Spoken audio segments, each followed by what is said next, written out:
Dictation शुरू होगा 5 second बाद।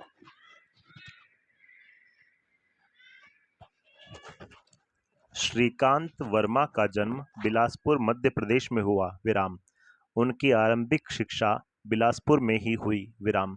सन 1956 में नागपुर विश्वविद्यालय से हिंदी में एमए करने के बाद उन्होंने एक पत्रकार के रूप में अपना साहित्यिक जीवन शुरू किया। विराम।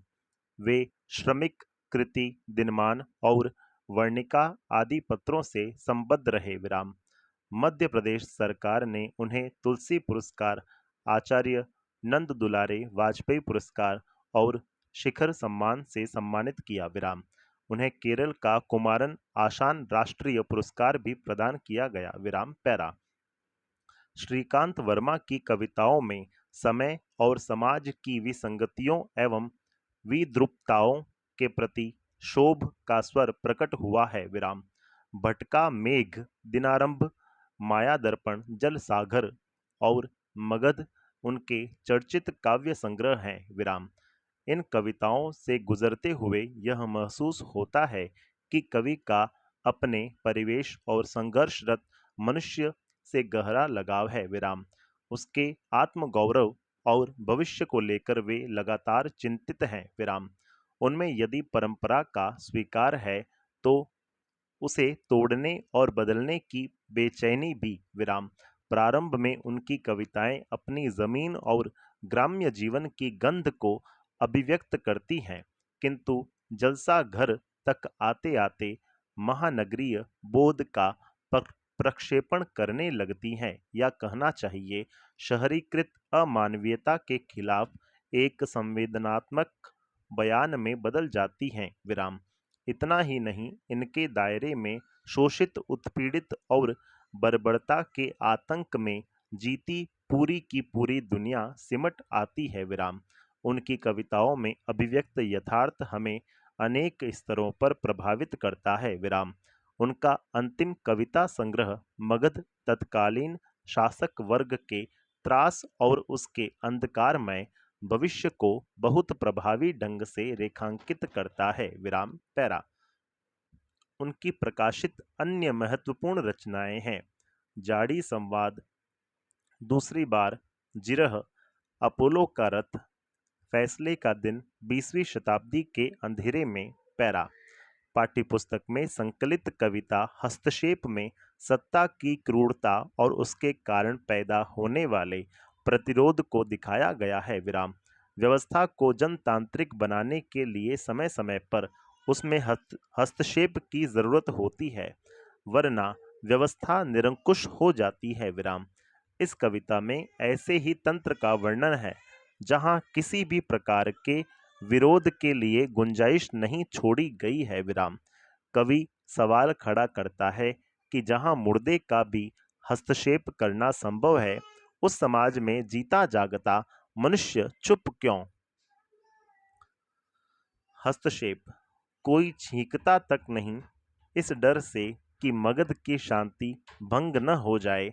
मगध को बनाए रखना है तो मगध में शांति रहनी ही चाहिए। मगध है तो शांति है। कोई चीखता तक नहीं, इस डर से कि मगध की व्यवस्था में दखल न पड़ जाए। मगध में व्यवस्था रहनी ही चाहिए।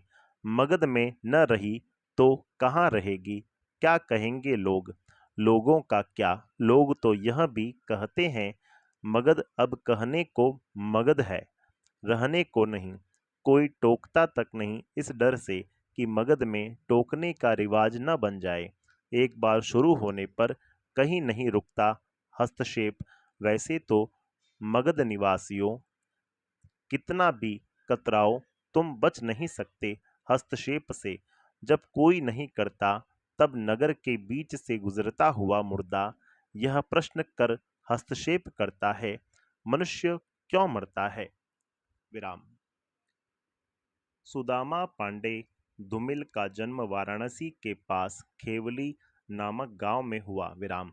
हाई स्कूल पास करके रोजी की फिक्र में पड़ गए। विराम। सन 1958 में आईटीआई वाराणसी से विद्युत डिप्लोमा किया और वहीं पर अनुदेशक के पद पर नियुक्त हो गए। विराम। असमय ही ब्रेन ट्यूमर से धूमिल की मृत्यु हो गई। विराम पैरा। धूमिल की अनेक कविताएं समकालीन पत्र पत्रिकाओं में बिखरी पड़ी हैं, कुछ अभी तक अप्रकाशित भी हैं। विराम। संसद से सड़क तक, कल सुनना मुझे और सुदामा पांडे का प्रजातंत्र उन्हें उनके काव्य संग्रह है। विराम। धूमिल को मरणोपरांत साहित्य अकादमी पुरस्कार से सम्मानित किया गया। विराम पैरा।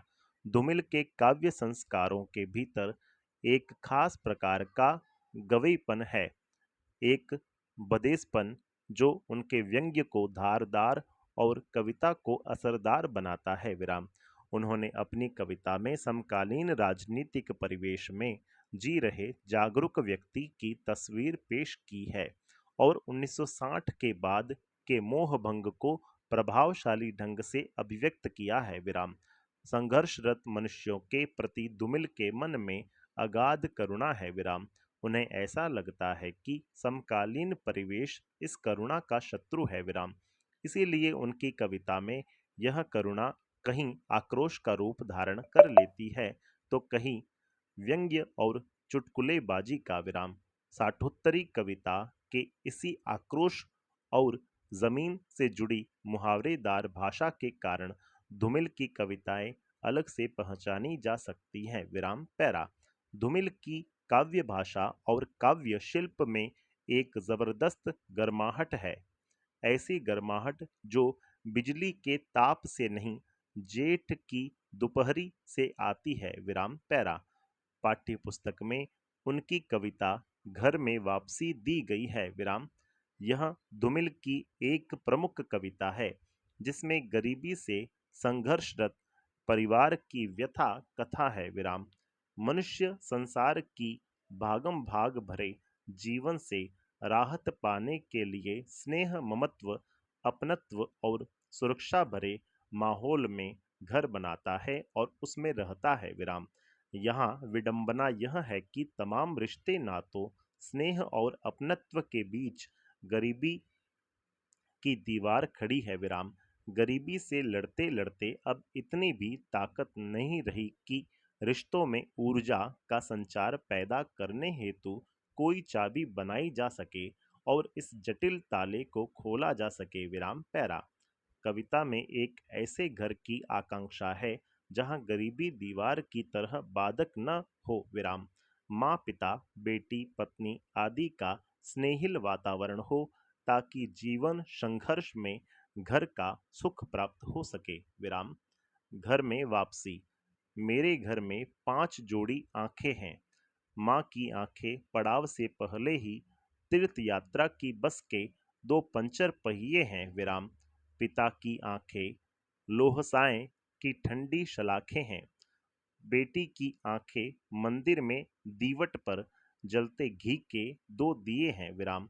पत्नी की आंखें आंखें नहीं, हाथ हैं जो मुझे थामे हुए हैं।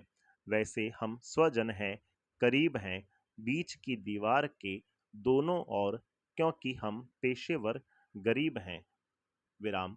रिश्ते हैं लेकिन खुलते नहीं हैं और हम अपने खून में इतना भी लोहा नहीं पाते कि हम उससे एक ताली बनवाते और भाषा के भुन्ना सी ताले को खोलते। रिश्तों को सोचते हुए आपस में प्यार से बोलते, कहते कि ये पिता हैं, यह प्यारी माँ है, यह मेरी बेटी है। पत्नी को थोड़ा अलग करते, तू मेरी हमसफर है। हम थोड़ा जोखिम उठाते, दीवार पर हाथ रखते और कहते, यह मेरा घर है। विराम। प्रेमचंद हिंदी कथा साहित्य के शिखर पुरुष माने जाते हैं। विराम। कथा साहित्य के इस शिखर पुरुष का बचपन अभावों में बीता। विराम। स्कूली शिक्षा पूरी करने के बाद पारिवारिक समस्याओं के कारण जैसे तैसे बीए तक की पढ़ाई की। विराम। अंग्रेजी में एमए करना चाहते थे लेकिन जीवन यापन के लिए नौकरी करनी पड़ी। विराम। सरकारी नौकरी मिली भी लेकिन महात्मा गांधी के असहयोग आंदोलन में सक्रिय होने के कारण त्यागपत्र देना पड़ा। विराम। राष्ट्रीय आंदोलन से जुड़ने के बावजूद लेखन कार्य सुचारू रूप से चलता रहा। विराम। पत्नी शिवरानी देवी के साथ अंग्रेजों के खिलाफ आंदोलनों में हिस्सा लेते रहे। विराम उनके जीवन का राजनीतिक संघर्ष उनकी रचनाओं में सामाजिक संघर्ष बन के सामने आया, जिसमें जीवन का यथार्थ और आदर्श दोनों था। विराम पैरा हिंदी साहित्य के इतिहास में कहानी और उपन्यास की विधा के विकास का काल विभाजन प्रेमचंद को ही केंद्र में रखकर किया जाता रहा है। विराम यह प्रेमचंद के निर्विवाद महत्व का एक स्पष्ट प्रमाण है। विराम वस्तुतः प्रेमचंद ही पहले रचनाकार हैं जिन्होंने कहानी और उपन्यास की विधा को कल्पना और रोमानियत के धुंधलके से निकालकर यथार्थ की ठोस जमीन पर प्रतिष्ठित किया। विराम यथार्थ की जमीन से जुड़कर कहानी किस्सा गोई तक सीमित न रहकर पढ़ने पढ़ाने की परंपरा से भी जुड़ी। विराम इसमें उनकी हिंदुस्तानी, हिंदी, उर्दू मिश्रित भाषा का विशेष योगदान रहा। विराम उनके यहाँ हिंदुस्तानी भाषा अपने पूरे ठाट बाट और जातीय स्वरूप के साथ आई है। विराम पैरा उनका आरंभिक कथा साहित्य कल्पना, संयोग और रोमानियत के ताने बाने से बुना गया है। विराम लेकिन एक कथाकार के रूप में उन्होंने लगातार विकास किया और पंच परमेश्वर जैसी कहानी तथा सेवा सदन जैसे उपन्यास के साथ सामाजिक जीवन को कहानी का आधार बनाने वाली यथार्थवादी कला के अग्रदूत के रूप में सामने आए। विराम यथार्थवाद के भीतर भी आदर्शोन्मुख यथार्थवाद से आलोचनात्मक यथार्थवाद तक की विकास यात्रा प्रेमचंद ने की। विराम आदर्शोन्मुख यथार्थवाद स्वयं उन्हीं की गढ़ी हुई संज्ञा है। विराम यह कहानी और उपन्यास के क्षेत्र में किए गए उनके ऐसे रचनात्मक प्रयासों पर लागू होती है जो कटु यथार्थ का चित्रण करते हुए भी समस्याओं और अंतर्विरोधों को अंततः एक आदर्शवादी और मनोवांछित समाधान तक पहुंचा देती है। विराम सेवा सदन, प्रेमाश्रम आदि उपन्यास और पंच परमेश्वर, बड़े घर की बेटी, नमक का दारोगा आदि कहानियां ऐसी ही हैं। विराम बाद की उनकी रचनाओं में यह आदर्शवादी प्रवृत्ति कम होती गई है और धीरे धीरे वे ऐसी स्थिति तक पहुंचते हैं जहां कठोर वास्तविकता को प्रस्तुत करने में वे किसी तरह का समझौता नहीं करते। विराम गोदान उपन्यास और पूस की रात, कफन आदि कहानियां इसके सुंदर उदाहरण हैं। संपूर्ण विराम।